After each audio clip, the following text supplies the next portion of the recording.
यानी 2023, दो प्यार करने वालों का दिन, जिस दिन मोहब्बत करने वाले प्यार का जश्न मना रहे थे। और उसी दिन मिलती है पुलिस को एक दिल दहलाने वाली खबर। नमस्कार, आदाब। मैं हिना खान और आज मैं आपके लिए लेकर आई हूँ एक ऐसी कहानी जो लाइफ पार्टनर से जुड़ी है। ये घटना है हरियाणा के झज्जर के खेरी गांव की, जहां पर निक्की यादव नाम की एक लड़की रहा करती थी। उसके पिता सुनील यादव गुरुग्राम में एक बाइक रिपेयरिंग की छोटी सी शॉप चलाते थे। निक्की यादव 3 बहन भाई थे। निक्की सबसे बड़ी बहन थी और निक्की ने अपनी शुरुआती पढ़ाई हरियाणा के झज्जर में ही की थी। इसके बाद निक्की दिल्ली चली जाती है मेडिकल एग्जामिनेशन की तैयारी के लिए। वो अपनी छोटी बहन के साथ दिल्ली के वृंदापुर में ही रहती थी और उसने उत्तम नगर के एक नामी कोचिंग सेंटर में अपना एडमिशन भी करा लिया था। बस स्टॉप से उत्तम नगर के लिए वो एक बस में बैठती और रोजाना अपने कोचिंग सेंटर चली जाती। उसी बीच एक साहिल गहलोत नाम का लड़का उसी बस स्टॉप से उसी बस में सफर करते वक्त निक्की को मिलता है और फिर निक्की की उससे जान पहचान हो जाती है। एक अच्छी खासी दोस्ती हो जाती है। निक्की और साहिल एक दूसरे के बहुत अच्छे दोस्त बन जाते हैं और फिर वो एक दूसरे के इतने नजदीक आ जाते हैं कि उन्हें एक दूसरे से प्यार हो जाता है। उसी दौरान लॉकडाउन की स्थिति आती है, जब पूरे देश में लॉकडाउन लग गया था। फिर निक्की और साहिल एक दूसरे से अलग हो जाते हैं और वो अपने अपने घर लौट जाते हैं। इसके बाद निक्की और साहिल की काफी समय तक फोन पर बातचीत चलती रहती है। निक्की और साहिल एक दूसरे की जुदाई में इतने तड़प जाते हैं कि वो लॉकडाउन खुलने का इंतजार करते हैं और जब लॉकडाउन खुलता है तो वो दिल्ली वापस आते हैं और फिर वो दिल्ली आकर एक किराए के घर पे एक दूसरे के साथ रहने लगते हैं। निक्की जो कि मेडिकल एजुकेशन की तैयारी कर रही थी, उधर साहिल गहलोत एसएससी की तैयारी कर रहा था, लेकिन एक दूसरे के प्यार में खोकर वो पढ़ाई में फेल हो जाते हैं और अपनी मंजिल तक नहीं पहुंच पाते। इसके बाद निक्की और साहिल दुनिया से गुपचुप तरीके से एक दूसरे से शादी कर लेते हैं। ये शादी वो 1 अक्टूबर सन 2020 में नोएडा के एक जानी मानी मंदिर में, आर्य समाज मंदिर में, काफी रीति रिवाज के साथ एक दूसरे से बन जाते हैं। उसके बाद वो पति पत्नी बनकर एक दूसरे के साथ रहने लगते हैं। जिंदगी यूं ही चल रही होती है। निक्की साहिल से कहती है कि वो अपनी फैमिली को इस रिश्ते के बारे में बताए, लेकिन साहिल अपनी फैमिली के बारे में निक्की को बता देता है कि उसकी फैमिली इस रिश्ते को एक्सेप्ट नहीं करेगी। लेकिन फिर भी निक्की कभी कभी इस बात को लेकर साहिल से झगड़ा कर लेती है। खैर, झगड़ा तो यूं ही चलता ही रहता है। एक दिन साहिल को उसकी फैमिली का फोन आता है उसकी शादी के बारे में। साहिल की फैमिली साहिल को बताती है कि उन्होंने साहिल के लिए एक लड़की ढूंढी। साहिल अपनी फैमिली से बोलता है कि वो अभी इतनी जल्दी शादी नहीं कर सकता। वो कुछ भी कहकर टहला देता है। फिर साहिल की फैमिली एक दिन साहिल को घर बुला लेती है और साहिल जब मिलने जाता है तो साहिल के पापा और उसकी माँ साहिल को बताती है कि उन्होंने उसकी शादी और सगाई फिक्स कर दी है। साहिल इस बात पर एतराज उठाता है और कहता है कि वो ये शादी नहीं कर सकता क्योंकि वो किसी निक्की नाम की लड़की को प्यार करता है और दिल्ली में वो उसी के साथ रह रहा है। साहिल की फैमिली ये सुनकर दंग रह जाती है। वो साहिल से कहती है कि ऐसा नहीं हो सकता, हम तुम्हारी शादी अपनी ही पसंद की लड़की से करेंगे और तुम्हें ये शादी करनी पड़ेगी। साहिल टेंशन में आ जाता है। वो मना करता है कि नहीं, मैं ऐसा नहीं कर सकता। जब साहिल बेबस हो जाता है तो अपनी फैमिली को बताता है कि उसने निक्की से ऑलरेडी शादी कर ली है और वो दोनों पति पत्नी बनकर ही दिल्ली में एक दूसरे के साथ रह रहे हैं। ये सुनकर उसकी फैमिली दंग हो जाती है। उन्हें भी एक शॉक लगता है। फैमिली कहती है, ठीक है, अगर तुमने शादी कर ली है तो अब तुम निक्की को अपने रास्ते से हटाओ, उसे भूल जाओ, अपनी जिंदगी से निकाल दो। साहिल फिर टेंशन में आ जाता है। वो सोचता है, मैं क्या करूं, मेरे कुछ समझ नहीं आता। खैर, साहिल को उसकी फैमिली मना लेती है। साहिल उस शादी के लिए, उस रिश्ते के लिए हाँ कर देता है क्योंकि साहिल के पापा साहिल से कहते हैं कि साहिल के लिए जो लड़की उन्होंने देखी है, जो खानदान उन्होंने देखा है, वो काफी अमीर है और शादी में उसे काफी पैसा देंगे, काफी दान दहेज देंगे। ये सुनकर साहिल थोड़ा लालच में आ जाता है और दूसरी तरफ साहिल के पापा साहिल को ये धमकी भी दे देते हैं कि अगर उसने ऐसा नहीं किया तो वो उसे अपनी जायदाद से, अपने आप से अलग कर देंगे, बेदखल कर देंगे। साहिल थक हार के अपने पापा की बात मान लेता है और अपनी शादी के लिए हाँ कर देता है। 9 फरवरी को साहिल की सगाई उसकी फैमिली वाले कर देते हैं। उसी बीच निक्की यादव साहिल को बराबर फोन करती रहती है, लेकिन साहिल निक्की का फोन नहीं उठाता।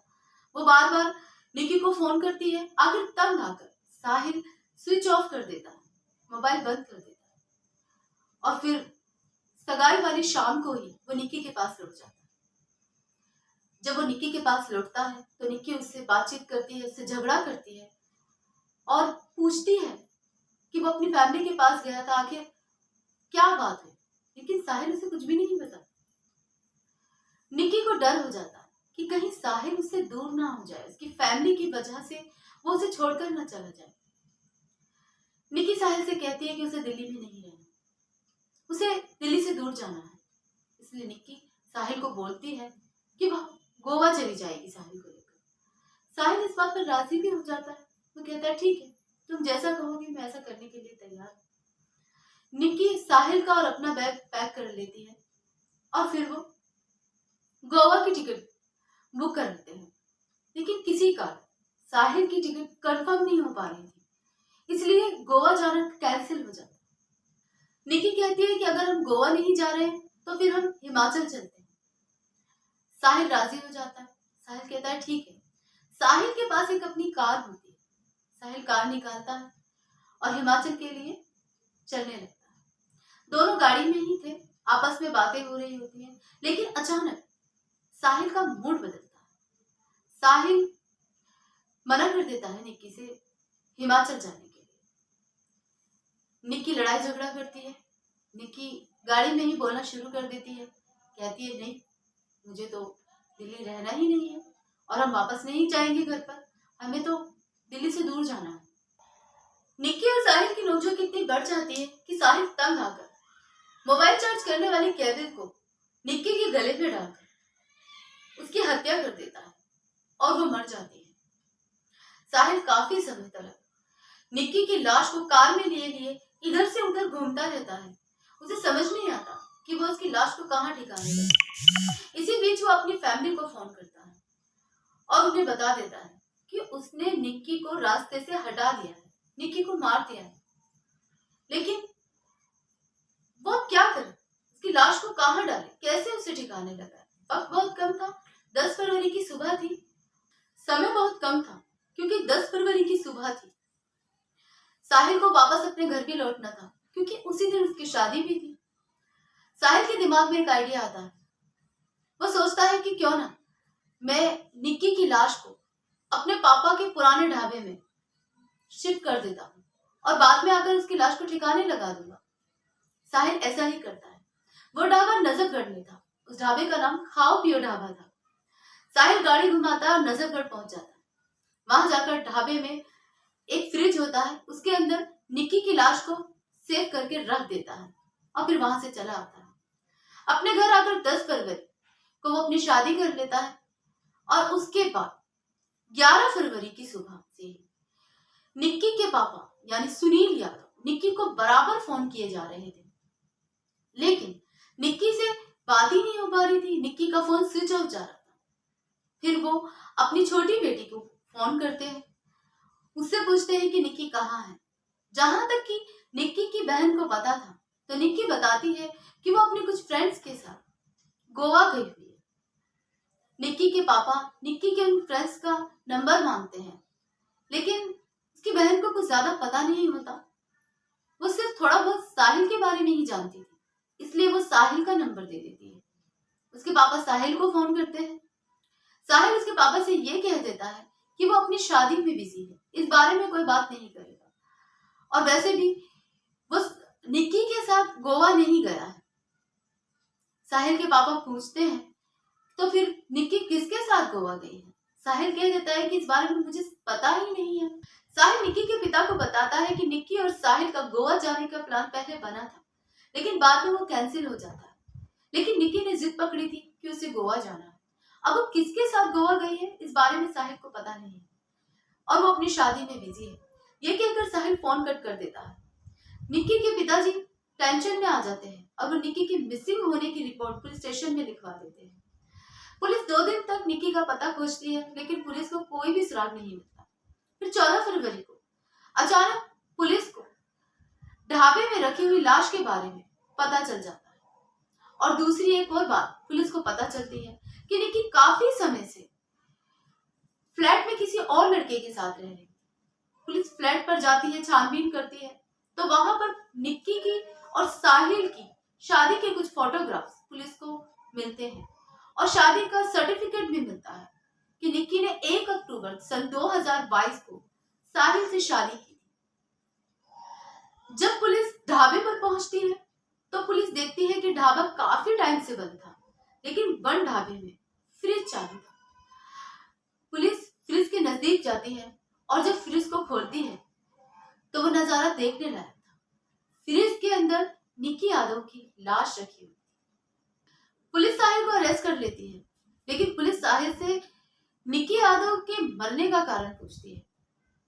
साहिल पुलिस को बताता है कि 9 फरवरी की रात को जब वो फ्लैट पर पहुंचता है तो निक्की बहुत गुस्से में होती है, क्योंकि उसकी एक फ्रेंड ने उसे बता दिया था कि आज साहिल की सगाई हो चुकी है। साहिल निक्की को कोई जवाब नहीं दे पाता। फिर निक्की उससे गोवा जाने की जिद करती है कि उन्हें दिल्ली में नहीं रहना बल्कि गोवा जाना। फिर साहिल का मूड चेंज होता है और रास्ते में दोनों की लड़ाई हो जाती है। कार में जब नोकझोंक होती है, साहिल को गुस्सा आता है तो वो मोबाइल चार्ज करने वाली एक केबल से निक्की का गला दबा देता है और निक्की की मौत हो जाती है। काफी समय तक साहिल निक्की की लाश को कार में लिए घूमता रहता है, लेकिन उसे कोई आइडिया नहीं आता और फिर वो बाद में अपने पापा की नजर करके खाओ पियो ढाबे में निक्की की लाश को फ्रिज में छुपा देता है। पुलिस साहिल को अरेस्ट कर उसकी फैमिली को भी अरेस्ट कर लेती है, क्योंकि निक्की को मारने की सलाह साहिल को उसकी फैमिली ने ही दी थी। दोस्तों, प्यार मोहब्बत सब कुछ जायज है, लेकिन इस प्यार मोहब्बत में किसी की जान लेना ये जायज नहीं। मेरी आप सबसे गुजारिश है कि कोई भी कदम अपनी फैमिली से बिना पूछे ना उठाएं, और अगर कोई ऐसा कदम आप उठा चुके हैं तो इस बारे में अपनी फैमिली को जरूर बताएं, ताकि दोबारा से कोई निक्की यादव जो इस तरह से ना मरे। तो देखते रहिए आप हमारी स्टोरी, हमारे YouTube चैनल क्राइम इंडिया।